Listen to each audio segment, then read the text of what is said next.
রমজান মাসের 5 ওয়াক্ত নামাজটা যদি আপনি সারা বছর ধরতে পারেন, এটাকে যদি আঁকড়ে ধরতে পারেন এবং ধরে রাখতে পারেন, তাহলে আপনি একটি আমলে সাকসেস। নাম্বার 2, রমজান মাসে আমরা অনেকেই আল্লাহর দেয়া তৌফিকে গুনাহ এবং পাপাচারের কাছ থেকে বেঁচে থাকার চেষ্টা করেছি। চোখের জিনা, কানের গুনাহ, হাত দ্বারা কৃত অপরাধ, নানাবিধ অপরাধ থেকে আমরা বেঁচে থাকার চেষ্টা করেছি। আল্লাহ তৌফিক দিয়েছেন। কেন? কারণ রমজান মাস তাকওয়ার মাস, গুনাহ ছাড়ার মাস, সেজন্য আমরা গুনাহ ছাড়ার চেষ্টা করেছি। এই যে রমজান মাসে আমরা পাপাচারের কাজ বর্জন করে থাকার চেষ্টা করেছি, রমজানের পরেও যদি এই চেষ্টাটাকে অব্যাহত রাখতে পারি, এটাকে যদি আমরা ধরে রাখতে পারি, ইনশাআল্লাহ আমার রমজান সাধনা সার্থক হয়েছে, আমার রমজান ইবাদত কবুল হয়েছে আল্লাহর কাছে। এটা বোঝার সবচেয়ে বড় আলামত হলো রমজানের পরেও আপনি আমল ইবাদতের পাশাপাশি গুনাহগুলো থেকে বেঁচে থাকার চেষ্টা করছেন। আপনি কোনো পাপের কাজ করতে যাচ্ছেন, মোবাইলে কোনো হারাম ভিডিও দেখতে যাচ্ছেন, হারাম কোনো বিষয় আপনি লিপ্ত হতে যাচ্ছেন, সাথে সাথে আপনার যদি আল্লাহর কথা স্মরণ হয় আর আপনি ওই হারাম থেকে নিজেকে বাঁচিয়ে রাখতে পারেন, তাহলে আপনার রমজান সাধনা সার্থক। আপনি আর কিছু না পারেন, রমজানের এই দুটি কাজ, প্রথমত 5 ওয়াক্ত নামাজ, দ্বিতীয়ত হলো যেই কোনো পাপাচার থেকে বেঁচে থাকা, এই দুটা যদি করতে পারেন তাহলে অনেকাংশেই আপনার রমজান সফল এবং সার্থক ইনশাআল্লাহ।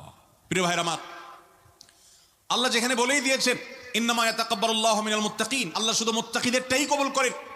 মুত্তাকি না হয়ে আল্লাহর কাছে কিছু উপস্থাপন করলে, পেশ করলে, দান দক্ষিণা করলে, কোরবানি করলে, নেক আমল করলে আল্লাহ সেটা কবুল করেন না, মুত্তাকিদেরটাই কবুল করেন। অতএব আপনি মুত্তাকি কিনা তার পরিচয় হবে, তার প্রমাণ হবে আপনি পাপাচার থেকে বাঁচার জন্য সংগ্রাম করছেন কিনা।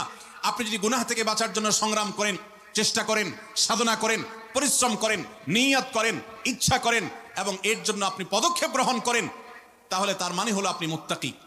যত বেশি গুনাহ থেকে বাঁচার চেষ্টা করতে পেরেছেন তত বড় মাপের মুত্তাকি, আর যত বড় মাপের মুত্তাকি রমজানের ইবাদত তত বেশি আল্লাহর কাছে কবুল হয়েছে, সেই ধারণা আল্লাহর কাছে আমরা পোষণ করতে পারি ইনশাআল্লাহ। প্রিয় ভাইরা আমার, একজন সাহাবী নবী করিম সাল্লাল্লাহু আলাইহি সাল্লামকে জিজ্ঞাসা করেছেন, হে আল্লাহর রাসূল, কিভাবে আমি সবচেয়ে বড় ইবাদত গুজার হব, সবচেয়ে বড় আমলকারী কিভাবে হতে পারি? আমাদের কাছে বহু মানুষ কাগজ লিখে পাঠান, চিরকুট লিখে দেন যে হুজুর কোন আমলটা করলে বেশি সওয়াব হবে, আল্লাহ বেশি সন্তুষ্ট হবেন, আল্লাহর ইবাদত বেশি হবে কোন আমলটা করলে। প্রিয় ভাইরা আমার, নবী করিম সাল্লাল্লাহু আলাইহি সাল্লাম বলেছেন, ইত্তাকিল মাহারিমা তাকুন আবাদান নাস, তুমি হারাম কাজ থেকে বেঁচে থাকো, অবৈধ কাজ থেকে নিজেকে বিরত রাখো, গুনাহের ধারে কাছেও যেও না, পাপাচারের পথ মারিও না, তুমি সবচেয়ে বড় ইবাদত গুজার হবে, সবচেয়ে বড় নেক আমল হতে পারবে। অনেক বেশি নফল রোজা রাখে, অনেক বেশি দোয়া দুরূদ পড়ে, অনেক বেশি কোরআন তেলাওয়াত করে, অনেক বেশি নফল দান সাদাকা করে, অনেক বেশি নফল কাজ করে, এই লোক আল্লাহর খাতা বড় ইবাদত গুজার নয়। আমাদের স্মৃতিতে ইবাদত গুজার বলতে ভেসে ওঠে সারাক্ষণ নামাজেরই ব্রত থাকা মানুষের কথা। আমাদের স্মৃতিতে ভেসে ওঠে ইবাদত গুজার মানে হলো ঘন ঘন নফল রোজা রাখা ব্যক্তির ছবি। আমাদের স্মৃতিতে ইবাদত গুজার বলতে ভেসে ওঠে যে ব্যক্তি অনেক বেশি নফল আমল, জিকির আজকার ইত্যাদিতে মাশগুল থাকে। অথচ নবীজি বলছেন, ইত্তাকিল মাহারিমা তাকুন আবাদান নাস, তুমি হারাম কাজ থেকে বেঁচে থাকো, সবচেয়ে বড় ইবাদত গুজার হতে পারবে, সবচেয়ে বড় নেক আমল হতে পারবে যদি তুমি হারাম কাজ থেকে বেঁচে থাকতে পারো। ভাইরা আমার, আপনি যদি আপনার এই 2 ঠোঁট দিয়ে কোনো কটু কথা, অশ্লীল কথা, গালিগালাজ এটা আপনার মুখ দিয়ে যদি বের না হয়, রমজানের আগে হতো, রমজান মাসে আপনি তওবা করেছেন, রমজানের পরেও এই সংগ্রামে আপনি জিতে আছেন, টিকে আছেন, আপনার মুখ দিয়ে কোনো অন্যায় হয় না, তার মানে হলো আপনি মুত্তাকিদের কাতারে শামিল হতে পেরেছেন, আপনি গুনাহ থেকে বাঁচতে পেরেছেন। আপনার আমল দেখা যায় না, কিন্তু এই যে গুনাহ থেকে বাঁচার সংগ্রামে আপনি জিতে গেছেন, আপনি নিজেকে বাঁচিয়ে রাখতে পেরেছেন, এটাই হলো আপনার সফলতা, এটাই হলো আপনার সার্থকতা। আজকাল নফল রোজা, নফল নামাজ, নফল দোয়া দুরূদ, নফল জিকির আজকার, নফল দান সাদকা করা মুসলমানের সংখ্যা কম নয় সমাজে। যেই মুসলমানের অভাব সেটা হলো গুনাহমুক্ত জীবন গঠন করা মুসলমানের অভাব, মুত্তাকি মানুষের অভাব, গুনাহমুক্ত মানুষের অভাব। গুনাহমুক্ত মানুষ পাওয়া যায় না। ভাইরা আমার, আমাদের চেষ্টা করতে হবে আমার হাত এবং মুখ দ্বারা কারোর অধিকার খর্ব হবে না, কারোর কষ্ট হবে না। মুসলমান তো বটে, অমুসলমানকেও কোনো কষ্ট আমি দেব না, কারোর অধিকার নষ্ট হবে না, সম্পদে কারোর হক আমি নষ্ট করব না। আমি ওয়াজ মাহফিল শুনলাম, দিন কি দিন শুনলাম, ঘন্টাকে ঘন্টা শুনলাম, শুনতে শুনতে আমি কেঁদে দিলাম। 2 পয়সার কোনো ভ্যালু নাই যদি আমি দোকানদারি করতে গিয়ে কাস্টমারের সাথে 2 নাম্বারি করি, কাস্টমার হয়ে দোকানদারের সাথে 2 নাম্বারি করি, জমির আইল ঠেলাঠেলি করি, আরেকজনের ফসল আমি নিজে তুলে নিয়ে আসি, অন্যায়ভাবে কারোর হক নষ্ট করি, কথা দিয়ে কাউকে কষ্ট দেই, আচরণ দিয়ে কাউকে কষ্ট দেই, কারোর কোনো অধিকার নষ্ট করি, কারোর গীবত শেকায়েত করি, কারোর পেছনে তার সমালোচনা করি, কাউকে নিয়ে ব্যঙ্গ বিদ্রুপ করি, কাউকে আমরা ব্যঙ্গ নামে ডাকি, ফেসবুকে, সোশ্যাল মিডিয়াতে অথবা অফলাইনে অনলাইনে যেই কোনো সেক্টরে, যেই কোনো জায়গাতে, যেই কোনো প্ল্যাটফর্মে এ ধরনের গুনাহের কাজে যদি আপনি লিপ্ত থাকেন, তো আপনার এই শত শত মাহফিল, হাজারো মাহফিল শোনা, মাহফিলে আসা, এটার কোনো মানে হতে পারে না। আল্লাহ আমাদের সবাইকে রমজান মাসে গুনাহ থেকে বাঁচার যে চেষ্টাটুকু আমরা করতাম রমজানের পরেও সেটাকে আমাদের ধরে রাখার তৌফিক দান করুন। রমজানের পরে গুনাহ থেকে বাঁচার চেষ্টা করবো তো ইনশাআল্লাহ। অনেক ভাইরা আছেন অনেক হারাম কাজ করেন নাই, কেন? রমজান মাস, কিন্তু এখন আবার সেটা শুরু করে দিয়েছেন। এর মানে হলো আপনার রমজানের ইবাদত কবুল হওয়ার সম্ভাবনা ক্ষীণ। নিশ্চিত তো বলা যাবে না, তবে প্রবল সুধারণা করা যায়, সম্ভাবনা অনেক প্রবল, যদি আপনার সেই রমজানের আমলগুলোকে আপনি এখন ধরে রাখতে পারেন। অন্য সব না পারেন, অন্তত আমি 4টা আমলের কথা বলেছি, 5 ওয়াক্ত নামাজ আর সকল প্রকার গুনাহ, এটা থেকে বিরত থাকা। আর 3 নম্বর হলো কোরআনে কারীমের তিলাওয়াত। অনেকে আমরা আলহামদুলিল্লাহ কোরআন তেলাওয়াত করেছি রমজানে, কারণ রমজান মাস কোরআন নাজিলের মাস। আমাদের সালাফ পূর্বসূরীরা রমজান মাসে কোরআন হাত থেকে রাখতেন না। আমরা অনেকেই নিজে কোরআন খতম দিয়েছি।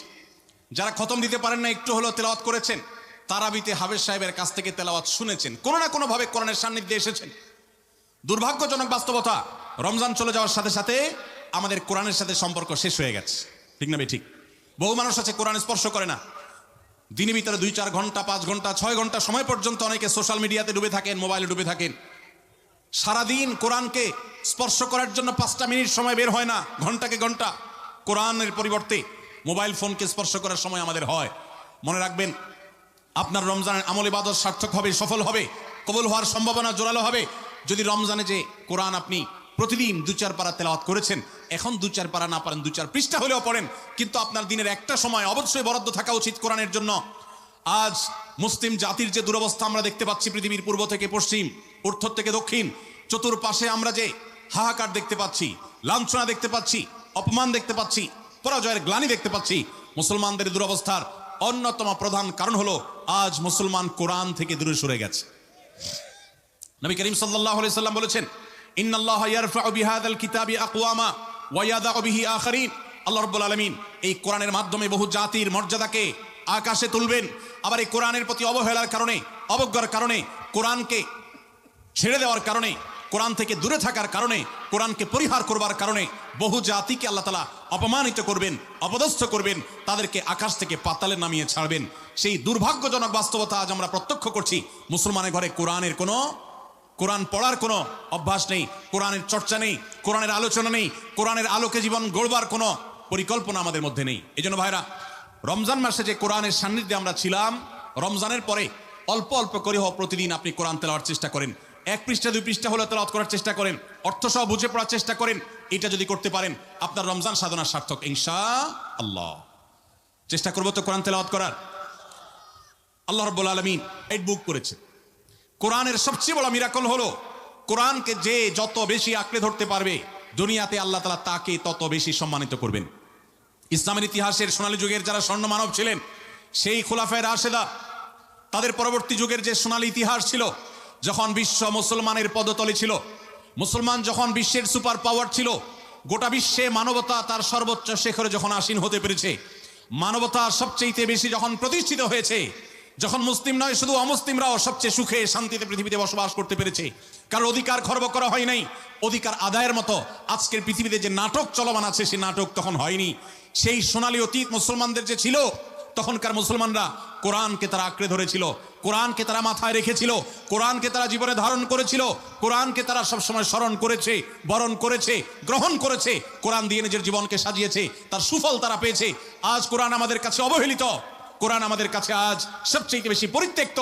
যেই গ্রন্থ বছরে আমরা রমজান মাস ছাড়া অনেকে উল্টায় দেখি না, পাঠ করি না। মোবাইলে আমার বহু অ্যাপ আছে, সাথে কোরআনের অ্যাপও আছে। আমি সোশ্যাল মিডিয়ার অ্যাপগুলো দিনের ভিতরে 50, 60, 70, 80, 100 বার ওপেন করলেও কোরআনের অ্যাপটা দিনে একবার ওপেন করা হয় না। কোরআনের জন্য কোনো সময় আমার বরাদ্দ নাই। আমাদের বাসা বাড়িতে অনেক কিছু চলে, কোরআন তেলাওয়াত চলে না। বহু কিছু নিয়ে আড্ডা হয়, কোরআন নিয়ে পাঠচক্র হয় না, গ্রুপ ডিসকাশন হয় না, আলোচনা পর্যালোচনা হয় না। এইরকম পরিবার আজ ঘরে ঘরে, প্রত্যেকটা জায়গায় জায়গায়। আর এই কারণে আজ আমাদের দুরবস্থা আমরা দেখতে পাচ্ছি পৃথিবীর চতুর্প্রান্তে রয়েছে। আল্লাহ তাআলা আমাদের সবাইকে কোরআনকে সারা জীবনের জন্য আমাদের সাথী করার তৌফিক দান করুন। কোরআন নিয়মিত পড়বেন তো ইনশাআল্লাহ, প্রতিদিন পড়বেন তো ইনশাআল্লাহ। আল্লাহ আমাদের সবাইকে প্রতিদিন কোরআন তেলাওয়াতের তৌফিক দান করুন। কোরআন বুঝে পড়ার তৌফিক দান করুন, কোরআনের আলো থেকে আলো গ্রহণ করবার তৌফিক দান করুন, সমাজ এবং রাষ্ট্রকে কোরআন দিয়ে সাজাবার তৌফিক দান করুন, বলুন আমিন। নাম্বার 4, শেষ পয়েন্ট, রমজান উপলক্ষে আমরা অনেকেই ভোর রাতে সাহরি খেতে উঠে আল্লাহর কাছে কম বেশি দোয়া করার চেষ্টা করেছি, 2-4 রাকাত তাহাজ্জুদ নামাজ পড়ার চেষ্টা করেছি, ঠিক না? ঠিক। ইফতার সামনে নিয়ে অনেকে দোয়া করেছেন, রমজান মাসে রোজাদারের দোয়া কবুল হয় দিনের বেলায়, অনেকে দোয়া করেছে। রমজান শেষ, তাহাজ্জুদ পড়া তো ভোর রাতে উঠে দূরের কথা, অনেকের ফজর নামাজ পড়াটাই কঠিন হয়ে গেছে, ঠিক না? ঠিক। আজ রমজানের পরে রমজানের সেই আমলের ধারাবাহিকতা, অর্থাৎ ভোর রাতে তাহাজ্জুদের নামাজ পড়ার যদি কেউ অভ্যাস ধরে রাখতে পারেন, এটা হবে সবচেয়ে বড় অর্জন। এটা যদি না পারেন, অন্তত ফজরের নামাজ 5 ওয়াক্ত নামাজ তো পড়বেনই, ফজর নামাজ স্পেশালি জামাত যাতে কোনোভাবে মিস না হয়, আর দিন এবং রাত 24 ঘন্টার কোনো একটা সময় আল্লাহর কাছে দুহাত তুলে দোয়া করার অভ্যাস গড়ে তুলবেন, চেষ্টা করবেন তো ইনশাআল্লাহ।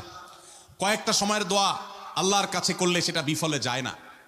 এর ভিতরে একটা হলো ভোর রাতের দোয়া, আরেকটা হলো 5 ওয়াক্ত নামাজের পরের দোয়া, আরেকটা দোয়া কবুলের সময় আছে শুক্রবারে। কোন সময় হাদিস এটা ফিক্স করা হয়নি, তবে হাদিস বিশ্লেষকগণ অনেকেই বলেছেন সেই সময়টা হলো জুমার দিন আসরের পরের সময়।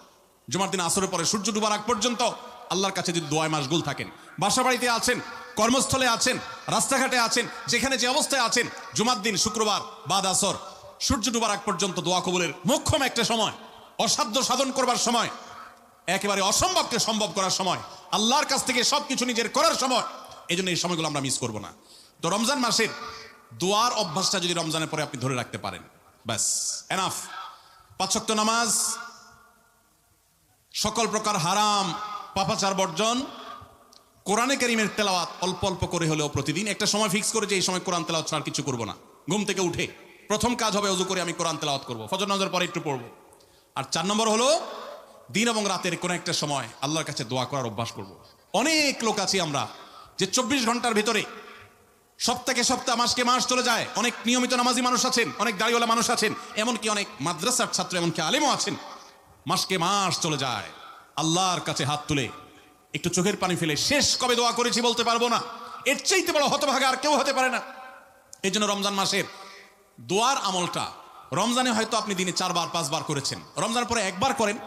রমজানে হয়তো 10 মিনিট 15 মিনিট 20 মিনিট ধরে দোয়া করেছেন, রমজানের পরে অন্তত 2 মিনিট ধরে দোয়া করেন।